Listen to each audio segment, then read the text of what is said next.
Israel पहुंचे नरेंद्र मोदी जी का Israeli नेताओं ने ही इतना बड़ा अपमान कर दिया है। जैसे ही मोदी जी ने इजराइल में कहा कि भारत इजराइल के साथ है, विश्व में मोदी जी की थूथू होने लगी है। अरब देशों ने भारतीय जनता पार्टी और उनकी सरकार को चेतावनी दे डाली है, जिसके बाद अरब देश में काम करने वाले 1 करोड़ भारतीय और खास तौर पर हिंदुओं की जान और उनका रोजगार खतरे में पड़ चुका है।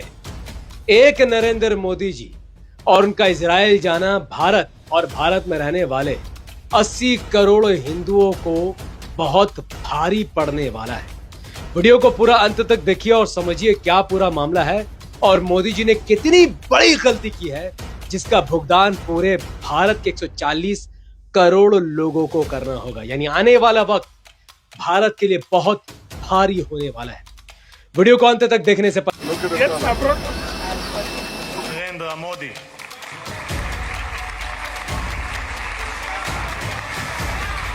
Israel is their fatherland, and India their motherland.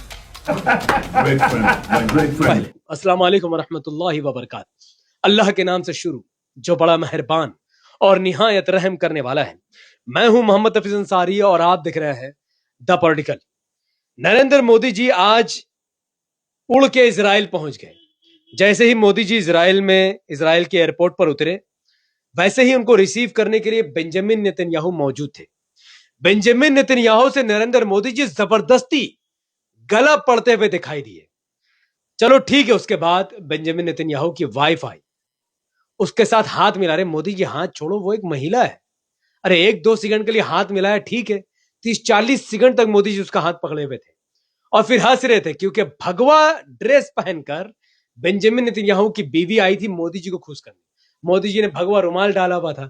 अब मोदी जी बच्चों जैसा कह रहे थे, सेम सेम, हा सेम सेम, हा। एक देश का पीएम इस कदर बिहेव कर सकता है दूसरे कंट्री में, ये हमने आज तक नहीं सोचा था। फिर ये कारवा आगे बढ़ा। जब मोदी जी आगे बढ़े तो जहां जहां उनको मौका मिले वहां वहां Modi ji Israeli PM Benjamin Netanyahu के बीवी के साथ हाथ मिलाते हुए और जबरदस्ती गला पड़ते हुए नेतन्याहू के साथ वो दिखाई दिए। उसके बाद मोदी जी की बेइज्जती तब हुई जब नेसेट इजराइल के पार्लियामेंट को कहते हैं नेसेट, जब मोदी जी नेसेट में पहुंचे, तब जैसे ही नाम पुकारा गया, मां नरेंद्र मोदी जी, वैसे ही उस इजरायली नेसेट में मौजूद अधिकतर इजरायली नेता नेसेट छोड़कर बाहर चले गए। जो इजरायली नेता सरकार में नहीं थे और कुछ जो सरकार में थे, वो बाहर चले गए। मोदी जी का मुंह में उन्होंने मोदी जी का इंसल्ट कर दिया। और ऐसा आज तक किसी भारतीय पीएम के साथ किसी कंट्री में नहीं हुआ जो नरेंद्र मोदी जी के साथ इजराइल में हुआ। वो इजराइल जिसकी हाहाकार करते हैं सुबह से रात तक मोदी जी। और देखो, हिंदुत्व संगठन के लोगों मोदी जी का अपमान कर रहे इजरायली नेता इजराइल में। उसके बाद जैसे ही मोदी जी ने कहा कि India stand with Israel, Bharat Israel के साथ खड़ा है, उसके बाद तो जैसे सोशल मीडिया और अरब देशों में आग लग गई और अरब देशों ने ऐसी चेतावनी दी है जिसकी कल्पना आज से पहले शायद किसी ने भी नहीं की होगी। देखिए, अरब देश का रहने वाला अब्दुल अजीज कहता है कि ज़ायनिस्ट कट्टरपंथ और हिंदू कट्टरपंथ आज एक साथ दिखाई दिए। जिस मोदी जी की इज्जत होती थी, आज उसे कट्टरपंथ, हिंदू कट्टरपंथ कहा जा रहा है। यानी मोदी जी ने अपना अपमान तो किया, साथ में हिंदू धर्म और समाज का भी अपमान करवा दिया अरब देश में जाकर। उसी तरीके से कुवैत के डॉक्टर अब्दुल रहमान लिखते हैं कि गल्फ देश में 10 मिलियन यानी 1 करोड़ भारतीय नागरिक काम करते हैं, $40 बिलियन एनुअली कमाते हैं और भारत का फायदा होता है। अब वो पूछते हैं कि भारत और हमारी जो गल्फ कंट्री है वो भारत से सामान खरीदती है, फिर भी इंडिया ज़ायनिस्ट के साथ खड़ा है। ये एक बहुत बड़ा हिंट था, ये समझाने के लिए कि अरब देश बहुत बड़ा एक्शन, लेकिन इससे भी एक लेवल ऊपर। माय गॉड, एक अरबी व्यक्ति कहता है कि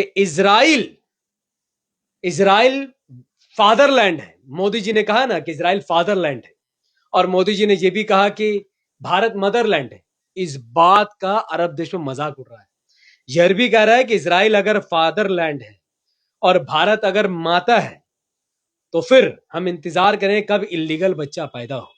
ऐसा भारत का, मैं इस बात का खंडन करता हूं, लेकिन ये अपमान सिर्फ और सिर्फ मोदी जी की वजह से हो रहा है, क्योंकि मोदी जी ने क्यों इजराइल को बाप का देश और भारत को मां का देश कहा, ये अपने आप में दुर्भाग्यपूर्ण और सबसे ज्यादा शर्मनाक बात है। भल इससे ऊपर सऊदी अरब का रहने वाला एक व्यक्ति कहता है कि इस पिक्चर में दो विलन आपस में देख रहे हैं। जब भारत ऑफिशियली इजराइल के साथ खड़ा है तो क्यों ना अरब देशों को, अरब देश में काम करने वाले इंडियन लेबर, इंडियन मजदूर को भगा देना चाहिए, उनको कम कर देना चाहिए। और देखिए, तुर्की का रहने वाला कहता है कि भारत तो खुलकर इजराइल के साथ खड़ा है और फलस्तीन के खिलाफ खड़ा है। जब भारत खुलकर खड़ा ही है तो जितने भारत के लेबर, जितने भारत के लोग गल्फ कंट्रीज में काम कर रहे हैं, वो सब टिक टिक बॉम्ब हैं, वो सब टाइम बॉम्ब हैं। और वो साथ ही कहता है कि वो लोग अरब देश में जासूसी करते हैं। यानी ये जो छवि अब बन गई है भारतीय हिंदुओं की गल्फ कंट्री में, अब शायद हो सकता है कि कुछ दिन बाद उन पर अटैक की खबरें आने लग जाए, क्योंकि अरब देश अब हिंदू समाज को टारगेट कर रहे हैं मोदी जी की इस खराब बिहेवियर को देखकर।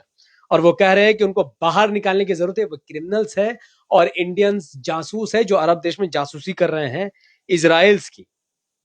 और देखिए, नासिर खलीफा जो अरब देश का रहता है, वो कहता है कितने लाखों भारतीय गल्फ कंट्री में काम करते हैं, वो जासूसी कर रहे हैं, अब वक्त आ गया है कि उनको बाहर निकालने की जरूरत है। My God.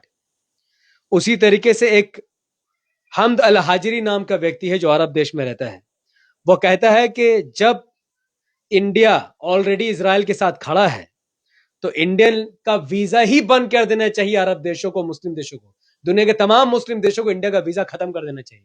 यानी जो जॉब भारतीय भारत से बाहर जाकर कर रहे हैं दूसरे देशों में, उनके बारे में कहा जा रहा है कि अब उनको वीजा देना भी बंद कर देनी चाहिए।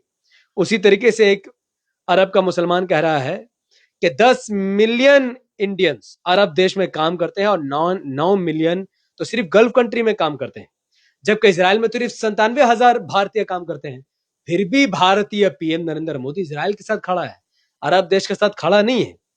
और वो इसके साथ एक बहुत बड़ी बात कहता है कि सिर्फ 70 लाख 7 मिलियन इंडियंस को अगर मुस्लिम देश डिपोर्ट कर दे, भारत वापस भेज दे, उनके रोजगार को खत्म कर दे, तो 2 दिन में इंडिया को उसकी औकात याद आ जाएगी।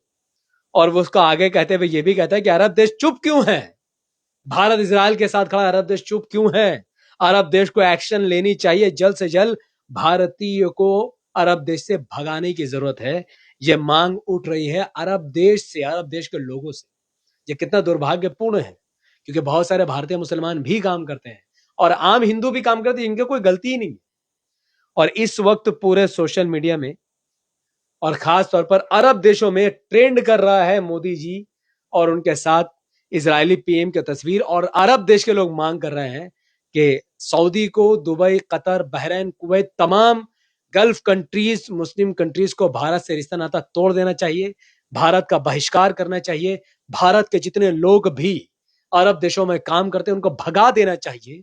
और पॉइंट टू बी नोटेड कि आने वाले कुछ वक्त भारत के लिए बहुत बहुत महंगा पड़ने वाला है, क्योंकि मोदी जी ने आरएसएस, विश्व हिंदू परिषद और हिंदुत्व वोट बैंक को खुश करने के लिए इजराइल का साथ दिया, और इसका नुकसान भारत के 140 करोड़ लोगों को उठाना होगा, खासकर वो 1 करोड़ भारतीय जिसमें से ज्यादातर हिंदू हैं जो काम करते हैं अरब देशों में।